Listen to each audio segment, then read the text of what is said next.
When single women are dating, they join men in pursuit of their interest.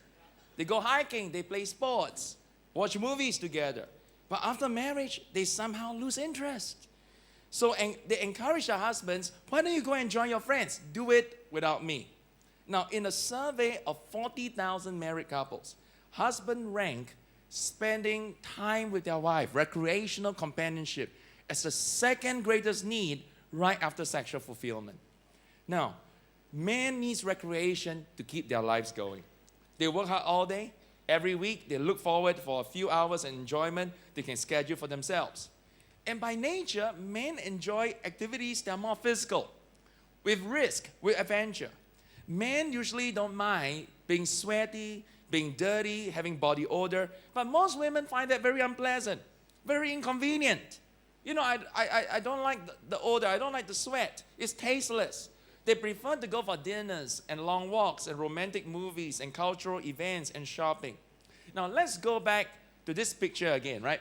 With me and my wife. Our interests got to merge. Now, for her to know what I'm interested in, very important, we need to converse. She got to know what I like. And we got to have communication.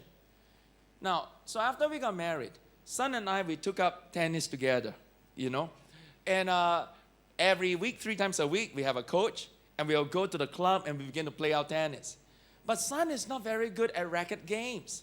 You see, she's a very good runner. I mean, my wife is a cross-country runner. But she's not good at racket games. When we started playing tennis, she always lost. You know, I would just hit the ball. Come on, son, run. Come on, use a cross-country. Run. One day after 6 months, son said to me, Kong, I really don't enjoy tennis. Why don't you play with the boys without me? And many of you know Pastor Aris is a champion tennis player. Pastor Tan is good in every sport. You know, he's now a champion golfer, you know. And it suddenly dawned upon me that for 6 months, son was accommodating me in the tennis, but she really doesn't enjoy it. She didn't enjoy it. She was just doing what I wanted to do.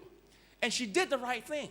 She told me she's not having fun in the game. From that point onward, our recreational activities became more non-competitive. So instead of playing tennis, we switched to things like gym. You know, I mean, you don't compete when you're in the gym, right? We expanded our interests by going for plays and concerts, dining out, traveling, scuba diving. You know, we began to go swimming together, and because we stayed together in recreation, we end up spending most of our fun time with each other. So instead of me hanging out with the boys and she with the girls, the most fun times that we had. You know, I can tell you, I remember we went to Sibadan in East Malaysia. And we were crazy, you know, 2 of us. And we never really learned how to scuba dive. But, you know, when you are pastor of a big church, you have certain privileges.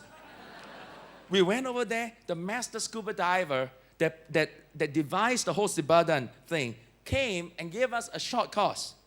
And in 3 days, we got our license. So we went swimming with the sharks. It was so fun. We went swimming with the sharks. And then it was a monsoon season. So both of us were swimming in about 60 feet in the water, not very deep, 60 feet in the water. And all of a sudden, her mask came out. And she said, oh. And I thought she was practicing how to do the maneuver. I smiled at her.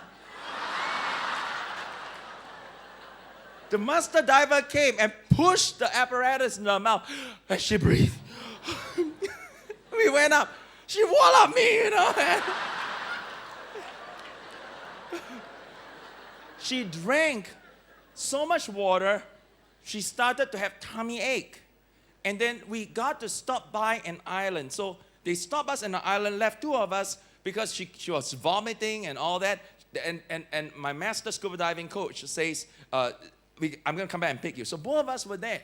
So can you imagine, we're in this uninhabited little island, and I said, son, let's just rest in the shade. When we went there, it's like Jurassic Park. All the small little animals came. I tell you, it was fun for us. We finished that, and she was vomiting for 3 days and 3 nights, high fever. And when we finished, we went and we climbed Mount Kinabalu. We were crazy. But those fun times, we never forget. We spend the most fun moments of our lives in each other's company. You see, the outcome would have been very different. If I stuck to my tennis, I let Sun go her way, we would have grown apart. You see, I'm not saying that you have to do everything together, all right? I'm not saying that.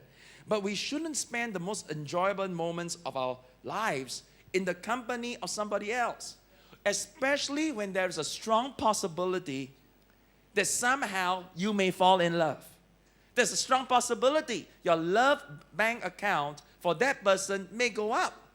If you want a fulfilling marriage, the person you should share your most enjoyable moments with must be your spouse.